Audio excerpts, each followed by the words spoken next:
ಹೆತ್ತ ತಂದೆಯೇ 25 ವರ್ಷದ ಮಗಳನ್ನ ಗುಂಡಿಕ್ಕಿ ಜೀವ ತೆಗೆದ ಘಟನೆ. ಹರಿಯಾಣದ ಗುರುಗ್ರಾಮ್ನಲ್ಲಿ ರಾಧಿಕಾ ಯಾದವ್ ತಂದೆಯಿಂದಲೇ ಜೀವ ಕಳೆದುಕೊಂಡ ಹೆಣ್ಮಗಳು.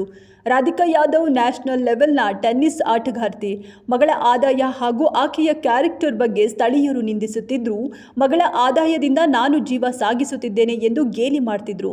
ಅವಮಾನಕ್ಕೆ ಒಳಗಾಗಿ ಅಪ್ಪನಿಂದ ಇಂಥ ಕೆಲಸ. ಆಟೋದಲ್ಲಿ ಹೋಗ್ತಿದ್ದ ಯುವತಿ ಸೇರಿದಂತೆ 3 ಮೇಲೆ ಮಾರಕಾಸ್ತ್ರಗಳಿಂದ ಹಲ್ಲೆ. ಮೈಸೂರಿನ ಅಗ್ರಹಾರದಲ್ಲಿ ಬೆಚ್ಚಿ ಬೀಳಿಸುವ ಘಟನೆ. ಸದ್ಯ ಯುವತಿ ಸೇರಿ 3 ಪ್ರಾಣಾಪಾಯದಿಂದ ಪಾರಾಗಿದ್ದಾರೆ. ಕಾರಿನಲ್ಲಿ ಬಂದ 4ರಿಂದ ಈ ಕೃತ್ಯ. ಕಾಂಗ್ರೆಸ್ ನೇತೃತ್ವದ ರಾಜ್ಯ ಸರ್ಕಾರ ಸರ್ಕಾರಿ ಶಾಲಾ ಮಕ್ಕಳ ಭವಿಷ್ಯ ಉಜ್ವಲಕ್ಕೆ ಮಹತ್ವದ ಘೋಷಣೆ. ರಾಜ್ಯಾದ್ಯಂತ ಕರ್ನಾಟಕ ಪಬ್ಲಿಕ್ ಶಾಲೆಗಳಲ್ಲಿ LKGಯಿಂದ PUC ತನಕ ಓದುವ ವಿದ್ಯಾರ್ಥಿಗಳಿಗೆ ಉಚಿತ ಬಸ್ ವ್ಯವಸ್ಥೆ. ಈ ಮೂಲಕ ಸರ್ಕಾರಿ ಶಾಲೆಗಳ ಬಲವರ್ಧನೆಗೆ ಪ್ರಮುಖ ಒತ್ತು ನೀಡಲಾಗ್ತಿದೆ.